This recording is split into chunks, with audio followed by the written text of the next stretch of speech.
Assalamualaikum warahmatullahi wabarakatuh.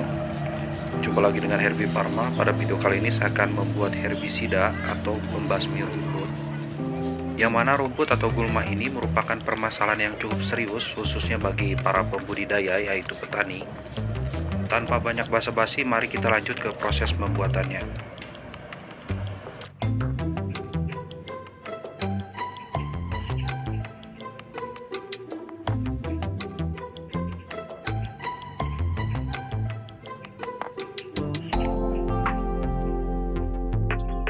Peralatan yang pertama yang perlu kita siapkan yaitu adalah toples kaca seperti ini. Seharusnya toples kacanya itu yang bening ya. Berhubung saya tidak punya toples kaca yang bening, saya gunakan toples kue seperti ini yang tebal untuk proses pembuatan larutan asam sulfat pekatnya.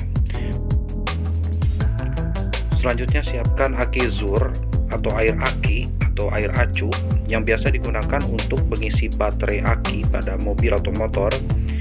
Larutan ini sebetulnya mengandung asam sulfat dengan kadar 25-35%. Langkah pertama ini bertujuan untuk membuat larutan asam sulfat pekat.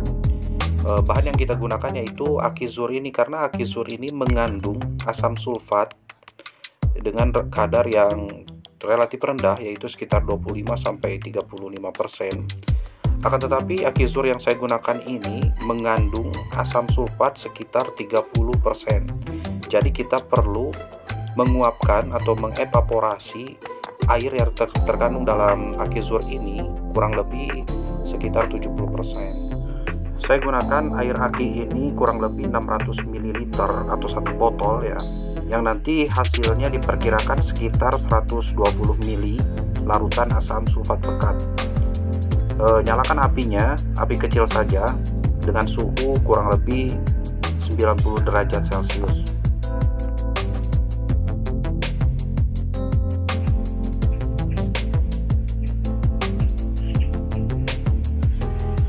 Gunakan api kecil saja sampai proses ini selesai. Kira-kira dibutuhkan waktu sekitar 2-3 jam ya, untuk sampai bisa menguapkan air sekitar 70% dari 600 ml aki yang tadi kita gunakan. Semua proses dalam video ini saya lakukan di luar ruangan untuk menghindari hal-hal yang tidak diinginkan. Bersabar, gunakan api kecil saja. Kita cek suhunya. Suhunya itu akan berada di bawah 100 derajat Celcius untuk memastikan semua airnya menguap. Jangan terlalu tinggi suhunya, karena apabila suhu terlalu tinggi dikhawatirkan nanti asam sulfatnya terdekomposisi menjadi air.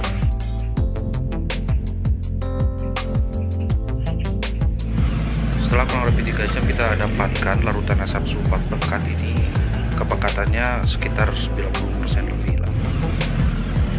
Ini ditandai dengan larutan yang menyusut sekitar 70% dan tidak ada lagi uap air yang terbentuk.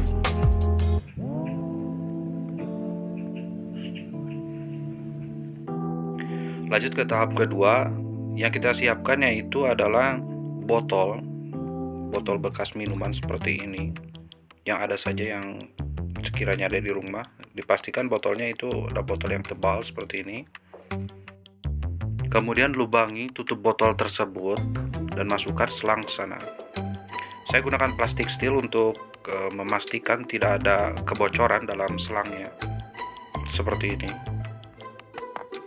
Selang yang digunakan jangan terlalu panjang ya, sekitar 45 cm saja cukup.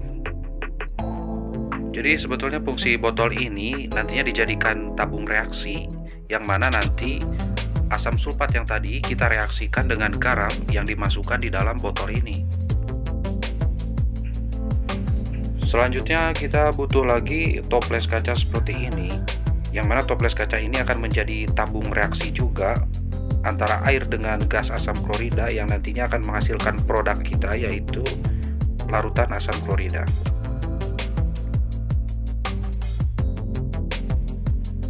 Selanjutnya kita butuh aquades atau air murni atau air sulingan, yang mana aquades ini adalah air murni asli H2O tanpa mengandung mineral.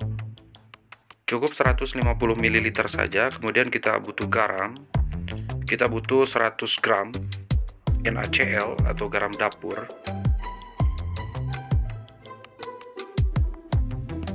Kemudian suntikan atau alat suntik seperti ini, lengkap dengan jarumnya.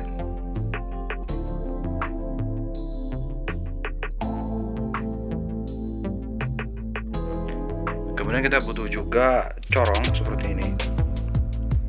Ini nanti saya gunakan untuk memasukkan garam ke dalam botol supaya lebih mudah. Dan yang terakhir, larutan asam sulfat pekat yang telah tadi kita buat. Kita butuh 167 gram.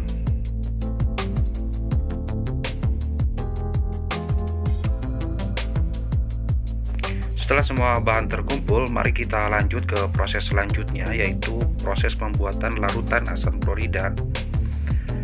Pada proses ini, kita perhatikan peralatan keselamatan. Kita gunakan masker, kemudian sarung tangan ya. Diusahakan sarung tangannya yang lebih tebal daripada ini, karena saya nggak ada lagi, saya pakai sarung tangan latex seperti ini. Kemudian jangan lupa kacamata ya, untuk melindungi mata dari gas ya. Lanjut, kita mulai untuk prosesnya. Siapkan toples kaca yang telah kita persiapkan tadi, yang ini. Kemudian tuang ke dalamnya Aquades atau H2O, air suling, sebanyak 150 ml saja, cukup.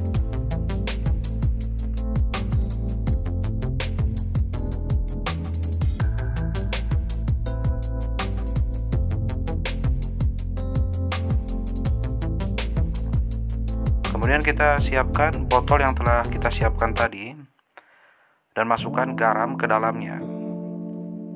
Kita masukkan setengahnya saja.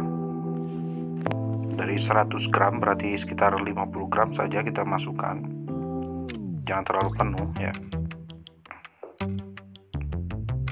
Sisakan ruang dari botol ini untuk terbentuknya gas dan mencegah nanti takutnya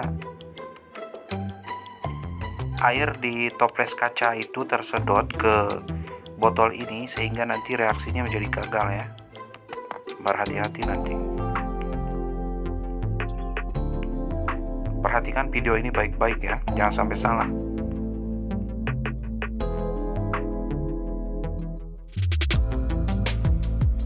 Tutup rapat kembali botol yang telah kita isi garam ini. Pastikan tidak ada kebocoran ya, tutup dengan rapat sekali. Nah, selesai. Jadi teorinya seperti ini. Botol yang telah kita isi garam, nanti kita akan suntikan asam sulfat yang tadi kita buat. Nanti dia akan bereaksi menghasilkan gas asam klorida. Gas asam klorida ini kita alirkan ke toples yang mengandung Aquades ini. Nah, nanti si gas asam klorida ini akan terlarut di dalam Aquades ini sehingga kita dapatkan larutan asam klorida. Perlu diketahui juga bahwasannya reaksi antara garam dengan asam sulfat ini akan menghasilkan reaksi eksotermik, yaitu menghasilkan panas ya. Dan reaksi ini akan terasa panas pada botolnya, makanya kita butuh satu lagi toples. Kemudian tabung reaksi itu kita masukkan ke dalam toples ini dan kita isi air seperti ini supaya dingin. Nah, seperti ini.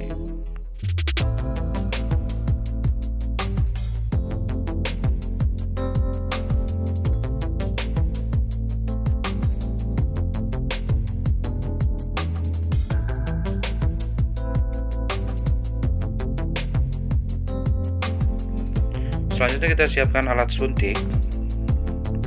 Ini.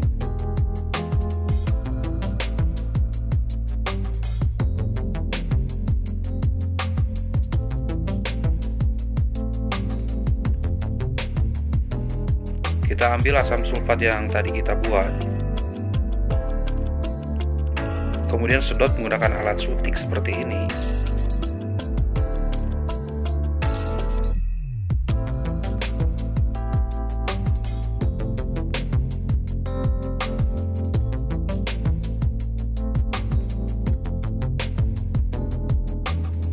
Pastikan ujung selang berada di dalam toples yang mengandung air atau aquades. Selanjutnya kita suntik botol yang mengandung dengan garam tersebut dengan suntikan tadi yang berisi asam sulfat. Kita suntikan sedikit demi sedikit, maka akan terjadi reaksi. Larutan asam sulfat yang direaksikan dengan garam akan menghasilkan hidrogen klorida dan sodium bisulfat. Ya. Hidrogen klorida ini akan terlarut di dalam air sehingga disebut dengan asam klorida. Kita saksikan bahwasannya hidrogen klorida yang terbentuk dari reaksi asam sulfat dan garam ini menggelembung dan larut di dalam air. Proses ini akan berlangsung kurang lebih sekitar 40 menit sampai 1 jam. Dan apabila asam sulfat yang terdapat dalam alat suntikan telah habis, kita bisa ambil asam sulfat lagi yang masih tersedia. Dan apabila sudah bereaksi semua, baik asam sulfat dan garam yang berada di dalam botol, kita bisa ganti botolnya dengan botol yang baru, kemudian diisi dengan garam yang masih tersisa dari tadi. Kemudian dilakukan seperti hal yang sama seperti ini prosesnya.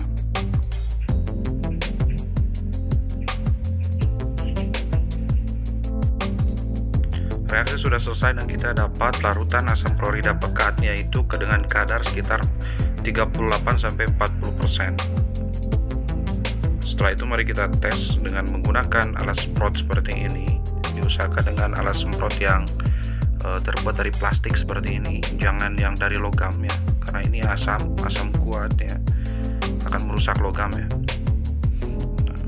Kita simpan dulu larutan asam klorida ini di dalam botol ya supaya aman.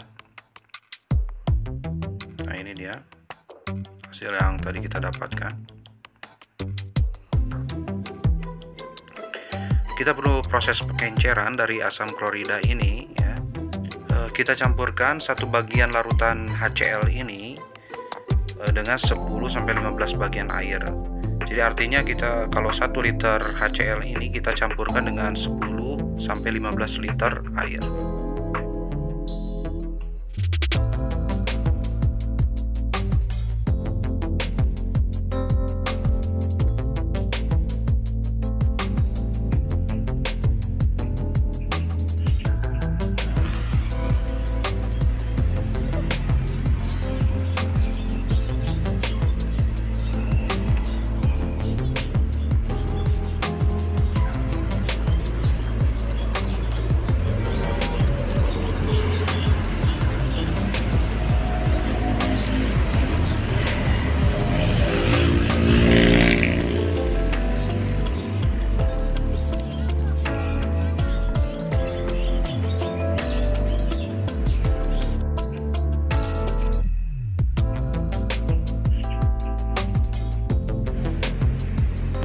Setelah 7 jam ini tanamannya mulai mengering seperti ini, dan tanaman ini akan mati secara total itu dalam waktu sekitar 24-48 jam.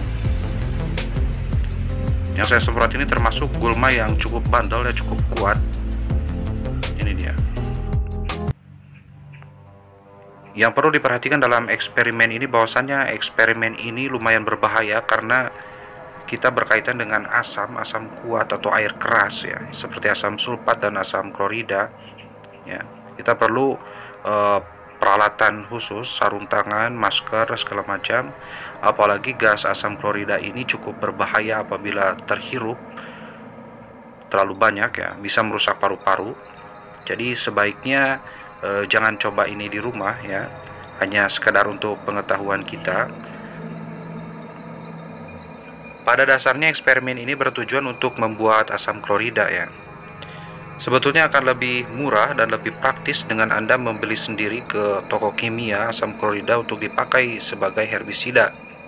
Ya, akan tetapi di sini saya hanya ingin memaparkan bagaimana cara membuat asam klorida ini gitu kan, dengan bahan yang seadanya yang bisa kita pakai di rumah kita ya, dan dari bahan yang banyak tersedia ya. Karena kebetulan saya ingin membeli asam klorida ini cukup susah ya didapatkan di daerah saya ya, karena cukup jauh untuk ke toko kimia. Jadi saya memutuskan untuk membuat sendiri asam klorida ini dengan bahan yang seadanya. Asam klorida ini memang cukup ampuh untuk membunuh rumput-rumputan atau gulma. Akan tetapi dia bersifat asam. Jangan digunakan sprayer yang terbuat dari logam ya, karena akan bereaksi dengan logam, itu akan merusak logam. Gunakan sprayer yang terbuat dari plastik ya, atau yang sejenisnya ya, yang non logam lah, supaya lebih aman karena dia tidak bereaksi dengan non logam ya. Terima kasih sudah menonton video Herbie Pharma hingga akhir. Tetap jaga kesehatan di masa pandemi ini dengan mengkonsumsi obat-obat tradisional herbal di sekitar kita yang mudah didapat.